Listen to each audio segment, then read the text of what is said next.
This is Pastor David's Daily Bread Guide message. Today's chapter is Deuteronomy 29, entitled with Remember and Expect What God Has Done and Will Do. Today's chapter can be divided into three. First, verse 1 to 5, God will let you enter the land of Canaan. Verse 6 to 24, learn from the failures in the past. Verse 25 to 29, Moses' intercessor prayer for Israel's sins. So Deuteronomy is about the Moses sermon to the second generation of Exodus, who are just before entering the land of Canaan. And today's chapter is talking especially about how they should learn from the failures in the past. And entering the land of Canaan is not because of their righteousness or honesty, but it's about the promise that he made with their ancestors. So God accomplishes his promise, and what we have to do is the obedience. So let's look into the verses. Let's read verse 1. Hear, Israel, you are now about to cross the Jordan to go in and dispossess nations greater than, stronger than you, with large cities that have walls up to the sky. And verse 3, but be assured today that the Lord your God is the one who goes across ahead of you like a devouring fire. He will destroy them. He will subdue them before you, and you will drive them out and annihilate them quickly as the Lord has promised you.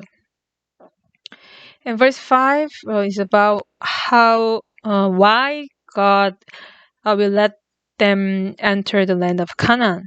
There are two reasons. Verse 5 says, it's not because of your righteousness or your integrity that you are going in to take possession of their land, but on account of the wickedness of these nations, the Lord your God will drive them out before you, to accomplish what he swore to your fathers, to Abraham, Isaac, and Jacob. So there are two reasons. First is because the Canaanites are weak. So God is just God. This is about the justice of God, Mishpat and Tzedakah. And the second reason is because of the covenant he made with his ancestors. So it's talking about faithful God. This is not about the reason for letting them have the possession of the land is because it's not because of their righteousness or their integrity, but it's about God's faithfulness and God's justice. So God hates the arrogant, who says, this is about me, this is what I have done. So this pride, this arrogance, we need to get rid of them. Let's go to the second part, verse 6 to 25. It's about the failures in the past. Let's read verse 7. Remember this and never forget how you aroused the anger of the Lord your God in the wilderness from the day you left Egypt until you arrived here. You have been rebellious against the Lord. So we shouldn't forget, but remember. So we are very easy to become arrogant by our nature, and we have to be humble before God. We have to be humble before the church and also before the Word of God. Verse 16, when I looked, I saw that you had sinned against the Lord your God. You had made for yourselves an idol cast in the shape of a calf. You had turned aside quickly from the way that the Lord had commanded you. So we are quick to turn aside from the way that the Lord had commanded us. Verse 20 says, And the Lord was angry enough with Aaron to destroy him, but at the time I prayed for Aaron too. So Moses had dry fasting for 40 days to intercede for Aaron and Israelites. Verse 22, you also made the Lord angry at Taberah, at Massa, and at Kibroth Hattava.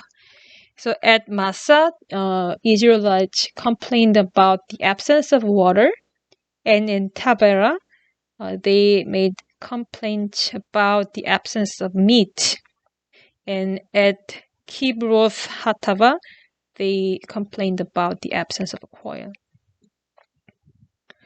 Verse 23, and when the Lord sent you out from Kadesh Barnea, he said, go up and take possession of the land I have given you.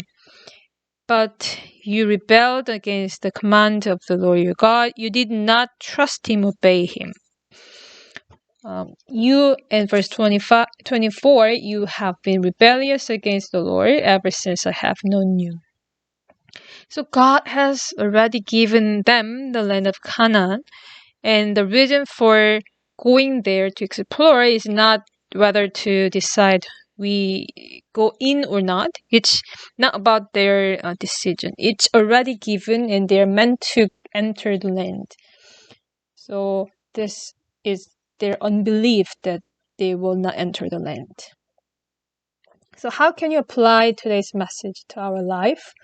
First, what we have done is not about our righteousness or integrity, but the grace and mercy of God.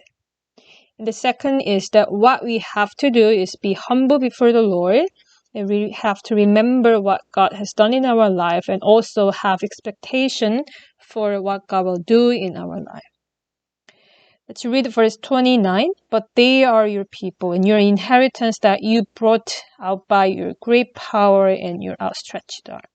This is what we have to rely on, that the great power and God's outstretched arm that's working in our life. So I bless you to be challenged by the word of God.